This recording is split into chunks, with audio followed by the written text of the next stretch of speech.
नमस्कार दोस्तों, मेरा नाम है हिमाल चंद्र। ब्रह्मांड सिद्धाश्रम में आप सभी का स्वागत है। आज के इस वीडियो में हम चर्चा करेंगे कन्या लगन के लिए मंगल का विभिन्न स्थान पर परिणाम किस प्रकार का हो सकता है। इसके पहले जो वीडियो थे उसमें हमने चर्चा की थी मेष लगन से लेकर सिंह लगन तक मंगल के विभिन्न स्थानों पर परिणाम क्या हो सकते हैं, उसके बारे में वीडियो अपलोड हो चुके हैं। आप उसका आनंद ज़रूर लीजिए। आज के इस वीडियो में जैसे हमने कहा कि कन्या लगन के लिए मंगल का जो प्रभाव होगा वो किस प्रकार का होगा, तो यहाँ पर आप देख सकते हो, यहाँ पर एक कुंडली हमने ड्रॉ की है। तो उसमें आप देख सकते हो ये कन्या लगन की कुंडली है। जैसे कि यह प्रथम स्थान है और प्रथम स्थान में 6 अंक लिखा गया है, तो 6 अंक जो है वो कन्या राशि के लिए है। हर एक राशि के लिए, मतलब मेष राशि से लेकर मीन राशि तक हर एक राशि के लिए अपना अपना अंक होता है, जिसके आधार पर वो कहा जाता है कि कौन से लगन की कुंडली है। लगन माने कि प्रथम स्थान, और वो जो प्रथम स्थान होता है वो आपके जन्म तारीख, जन्म का समय और जन्म का स्थान, उसके आधार पर आपका लगन कौन सा होगा वो तय होता है। तो जैसे यहाँ पर देख सकते हो कि 6 अंक है, तो ये कन्या लगन की कुंडली है। तो अगर कन्या लगन की कुंडली में प्रथम स्थान में अगर मंगल है तो उसके जो परिणाम होंगे वो किस प्रकार के होंगे। तो किसी भी कुंडली में अगर कन्या लगन में प्रथम स्थान में अगर मंगल है तो वो जो व्यक्ति होगा वो बहुत ही ज़्यादा बुद्धिमान होगा, उसका बौद्धिक स्तर होगा वो काफ़ी अच्छा होगा। अभी देखिए, ये जो बौद्धिक स्तर है वो जो हम शिक्षा कहते हैं, मतलब नॉर्मली हम एजुकेशन क्वालिफिकेशन बोलते हैं, उससे ज़्यादा रिलेट करने वाला नहीं हो सकता। लेकिन जो मतलब जिसमें पैसे की लेन देन है या फिर प्रैक्टिकल जो नेचर बोलते हैं, इन्हें पैसे की जो मोल है वो अच्छी तरह से पता होता है, और अपना जो स्वार्थ है, या फिर मैं स्वार्थी नहीं कहूँगा, लेकिन अपना लाभ किस तरह से निकालना है ये इन्हें अच्छी तरीके से पता होता है। मन की बात ये कभी भी किसी के साथ भी शेयर नहीं करेंगे।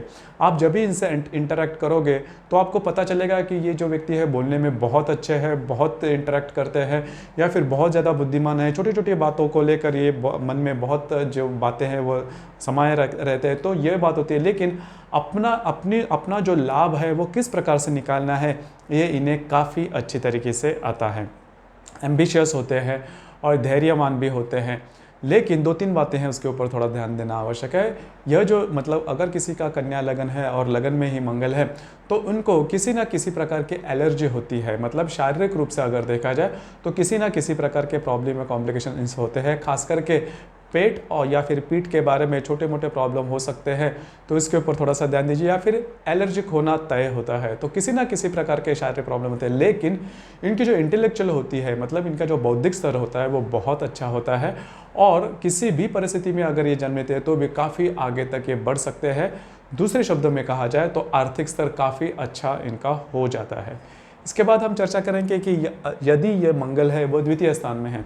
मंगल अगर द्वितीय स्थान में है, मतलब तुला राशि में अगर मंगल है, तो फिर वो जो व्यक्ति होंगे वो थोड़ा सा स्पेंडिंग कैपेसिटी उनकी थोड़ी ज़्यादा होती है, मतलब खर्च करने वाले होते हैं, और ऐसे खर्च करते हैं जिसके बारे में मतलब जो चीज़ें उनको भविष्य में जाकर उपयोगी हो भी सकती है या फिर नहीं भी हो सकती। मतलब स्पेंडिंग बहुत होती है, और फैशन रिलेटेड या फिर जो चीज़ें ज़्यादा उपयोगी नहीं होती उसके ऊपर भी खर्च कर देते हैं। इनकी जो वाणी होती है वो थोड़ी बहुत तीखी होती है, तीखी वाणी होती है। तीखा खाना इन्हें काफ़ी ज़्यादा पसंद आता है, और सबसे महत्वपूर्ण बात, थोड़े से भिन्न लिंग के प्रति इनका जो अट्रैक्शन होता है वो बढ़ता है, वो ज़्यादा होता है। तो ये बातें होती है। मोटे तौर पर अगर देखा जाए तो ये जो व्यक्ति होते हैं वो ज़्यादा खर्च करने वाले होते हैं, तो उसके ऊपर थोड़ा सा ध्यान देना आवश्यक है। इसके बाद हम चर्चा करेंगे यदि ये मंगल तृतीय स्थान में वृश्चिक राशि में है। तो अगर ये मंगल तृतीय स्थान में अगर वृश्चिक राशि में है तो वो जो व्यक्ति होंगे वो बहुत ज़्यादा धैर्यवान होंगे, करेजियस होंगे, किसी से भी नहीं डरेंगे, अपने बलबूते पर आगे बढ़ेंगे। और देखिए यहाँ पर मतलब ये जो वृश्चिक राशि है उसमें 3 नक्षत्र आते हैं, विशाखा, अनुराधा और ज्येष्ठा। तो अगर ज्येष्ठा नक्षत्र में अगर मंगल है तो फिर इनको भाई बहन का सुख मिलना थोड़ा सा कठिन होता है। और दूसरी सबसे इम्पॉर्टेंट बात, भाई बहनों के बारे में कुछ ऐसे प्रॉब्लम सामने आते हैं जो इन्होंने उनके बारे में सोचा भी नहीं था, या फिर उनके जीवन में कोई प्रॉब्लम होता है, या फिर इनसे मतलब ये जो चाहते हैं उस प्रकार का सुख उनसे इनको नहीं मिलता। कहीं ना कहीं जाके भाई बहनों से प्रॉब्लम आती है, या फिर उनके द्वारा इनके जीवन में कुछ प्रॉब्लम आ सकती है, तो ऐसी बातें हो सकती है। या फिर भाई बहन जो होते हैं वो थोड़े बहुत लोभी होते हैं, तो ऐसी बातें हो सकती है। तो इसके ऊपर थोड़ा सा ध्यान रखना आवश्यक है। अगर जैसे मैंने कहा कि अगर ये मंगल ज्येष्ठा नक्षत्र में है तो फिर वो प्रॉब्लमेटिक होता है, क्योंकि आपको सेहत के बारे में प्रॉब्लम बहुत ज़्यादा होते हैं। एक्सीडेंट प्रोन जो कुंडली है वो हो जाती है। जीवन में कभी ना कभी एक्सीडेंट, कटना छिलना, फ्रैक्चर होना या फिर बर्न होना, ये ऐसी बातें होती है। तो उससे थोड़ा सा बच कर रहना ज़्यादा आवश्यक है। दूसरी ज़्यादा महत्वपूर्ण बात, आपके जो नेबर्स रहेंगे, आपके जो पड़ोसी रहेंगे, वो आपको इतने अच्छे नहीं मिलेंगे, तो वो भी बात होती है। अब हम देखेंगे कि अगर ये जो मंगल है वो अगर चतुर्थ भाव में है, चतुर्थ भाव में धनु राशि आती है, तो चतुर्थ भाव में धनु राशि में अगर मंगल है तो अमूमन तौर पर कहा जाता है कि ये जो कुंडली है वो मांगलिक हो जाती है, लेकिन ऐसा बिल्कुल भी नहीं।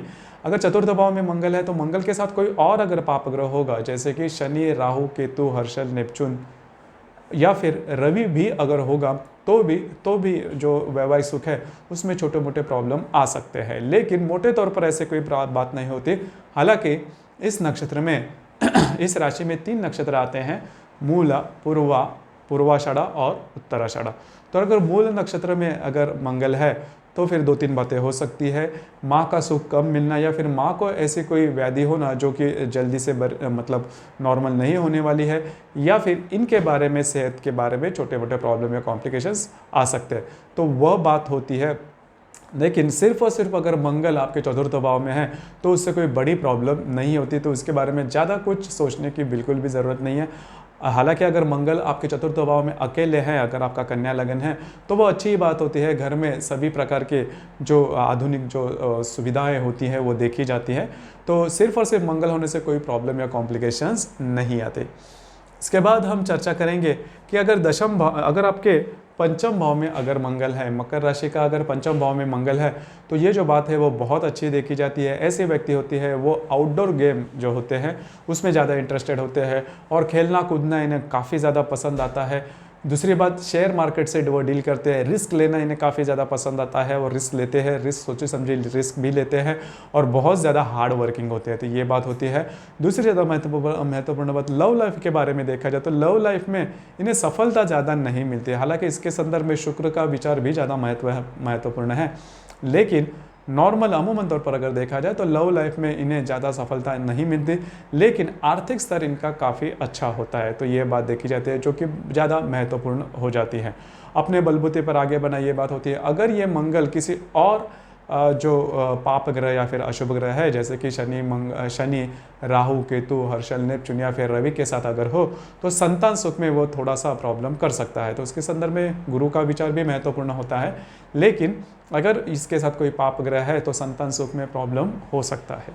इसके बाद हम चर्चा करेंगे कि यदि ये जो मंगल है वह आपके षष्ठ भाव में यानी कि कुंभ राशि में है, तो षष्ठ भाव में अगर कुंभ राशि में मंगल है तो सेहत के बारे में बहुत बड़ी प्रॉब्लम हो सकती है। यदि ये मंगल किसी और पाप ग्रह के साथ हो तो आपके आयुर्मान पर भी ये असर दे सकता है। जहाँ पर आप काम करते हो, नौकरी करते हो या फिर व्यवसाय करते हो, वहाँ पर के जो परिस्थितियाँ हैं वो काफ़ी अलग हो सकती है। वहाँ पर के जो आपके सहकर्मचारी होंगे उनके साथ आपकी नहीं जमेगी, छोटी मोटी बातों को लेकर प्रॉब्लम हो सकते हैं। आपके जो नौकरदार हो, मतलब आपके नीचे जो काम करने या फिर आपके घर के जो नौकर हो, उनसे भी आपको प्रॉब्लम हो सकती है। तो ये सभी बातें होती है, खास करके सेहत के बारे में प्रॉब्लम ज़्यादा हो सकती है। इसके बाद हम चर्चा करेंगे कि यदि मंगल आपके सप्तम भाव में है, मीन राशि में अगर सप्तम भाव में मंगल है, तो उसके साथ अगर कोई और पाप ग्रह है, जैसे कि मैंने शुरुआत से मैं कह रहा हूँ कि अगर शनि, राहु, केतु, हर्षल, नेपचून ये पाप ग्रह है, तो ये पाप ग्रह अगर आपके सप्तम भाव में मंगल के साथ है तो वो जो कुंडली है वो मांगलिक कहलाती है, या फिर उन्हें विवाह सुख के बारे में प्रॉब्लम आ सकते हैं। तो यही बात है, लेकिन अकेले मंगल से कोई प्रॉब्लम नहीं होता। अगर अकेला मंगल है तो आपका जो वैवाहिक जोड़ीदार होगा वो थोड़ा सा डोमिनेटिंग हो सकता है, वो आपके ऊपर ज़्यादा हावी हो सकता है। हालांकि उससे कुछ ज़्यादा फर्क नहीं पड़ता। यहाँ पर 3 नक्षत्र आते हैं, तो अगर उसमें चित्रा नक्षत्र में, जैसे कि मैंने कहा कि इसमें हालांकि 3 नक्षत्र आते हैं, पूर्वा भाद्रपदा, उत्तरा भाद्रपदा और रेवती। तो अगर रेवती नक्षत्र में अगर मंगल है तो वो काफ़ी अच्छा कहलाएगा, उससे कोई बड़ी प्रॉब्लम आपको नहीं आएगी। लेकिन एक बात तो तय है कि आपके जो वैवाहिक जोड़ीदार होंगे उनके पैरों के मामले में, पैरों से लेकर छोटे मोटे प्रॉब्लम या कॉम्प्लिकेशन होते हैं, मतलब उनके स्वास्थ्य को लेकर। हालांकि ये बात बहुत बड़ी नहीं है, लेकिन एक बात तय है कि आपके जो वैवाहिक जोड़ीदार है वो आपके ऊपर हावी हो सकते हैं। इसके बाद हम चर्चा करेंगे, अगर अष्टम भाव में मंगल है, अष्टम भाव में अगर मंगल है तो आपका जो ससुराल होगा वो दिखने में बहुत बड़ा होगा या फिर पैसे में बहुत भारी दिखाई देगा, लेकिन असल में वैसा नहीं होगा। दूसरी ज़्यादा महत्वपूर्ण बात, सेहत के ऊपर ध्यान देना बहुत ही ज़्यादा आवश्यक है। सेहत के बारे में प्रॉब्लम कॉम्प्लिकेशंस आपको आ सकते हैं, या फिर उष्ण प्रकृति, पित्त प्रकृति जिसे हम बोलते हैं, वो आपकी हो सकते हैं। आपके जो ससुराल के जो लोग होंगे या फिर जिन्हें इन लॉज भी कहा जाता है, उनके साथ आपके जो रिलेशनशिप है वो इतने नॉर्मल नहीं रहेंगे, वो इतने हारमोनियस नहीं रहेंगे। अगर इस मंगल के साथ कोई और पाप ग्रह है तो फिर सेहत के बारे में ध्यान देना बहुत ज़्यादा आवश्यक है। वो कुंडली एक्सीडेंट प्रोन बन जाती है, और सिर पर लगना या फिर सिर पर चोट खाना, ऐसी बातें जीवन में कभी ना कभी आपको अनुभव हो सकती है। उसके बाद हम चर्चा करेंगे कि यदि आपके भाग्य भाव में अगर मंगल है, भाग्य भाव में अगर देखा जाए तो 3 नक्षत्र आते हैं, कृत्तिका, रोहिणी, मृगशीर्ष। तो रोहिणी और मृगशीर्ष, इन 2 नक्षत्र में अगर मंगल है तो इसके ज़्यादा कुछ परिणाम, मतलब गलत परिणाम नहीं आते, अशुभ परिणाम नहीं आते। लेकिन अगर कृत्तिका नक्षत्र में अगर जो मंगल है वो अगर आपके भाग्य भाव में है तो 2-3 बातें हो सकती है। पहली तो बात, आपके सेहत के बारे में प्रॉब्लम आ सकते हैं। दूसरी बात, समाज में ऐसी कोई बात हो सकती है जिसकी वजह से आपकी इमेज खराब हो सकती है, तो वो बात हो सकती है, तो उसके ऊपर थोड़ा सा ध्यान दीजिए। और आपका घूमना फिरना बहुत ज़्यादा हो सकता है। अगर मंगल आपके भाग्य भाव में है और यह मंगल अगर वृषभ राशि में है तो घूमना फिरना बहुत ही ज़्यादा हो सकता है, या फिर अब्रॉड जाना भी पॉसिबल हो सकता है, तो ये बात होती है। दूसरी ज़्यादा महत्वपूर्ण, अगर मंगल अगर आपके दशम भाव में है, मिथुन राशि का मंगल आपके दशम भाव में है, तो वैसे देखा जाए तो आपका जो करियर होगा वो एजुकेशन फील्ड से ज़्यादा रिलेट करने वाला होगा, या फिर बौद्धिक स्तर से ज़्यादा रिलेट करने वाला होगा। मतलब आपको hard working, physical hard working ज़्यादा नहीं होगी, लेकिन जो मेंटल स्ट्रेस वगैरह बोलते हैं, या फिर जो बौद्धिक रूप से जो भी जॉब है या फिर काम है उससे रिलेट करने वाले जो जॉब है वो आपको मिल सकते हैं।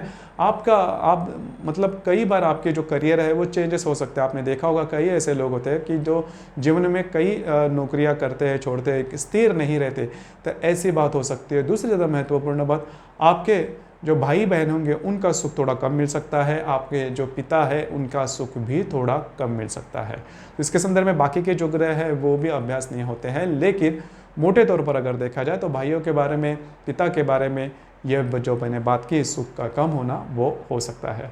इसके बाद हम चर्चा करेंगे कि अगर मंगल आपके लाभ भाव में है और कर्क राशि में है, तो अगर कर्क राशि में 3 नक्षत्र आते हैं, पुनर्वसु, पुष्य और आश्लेषा।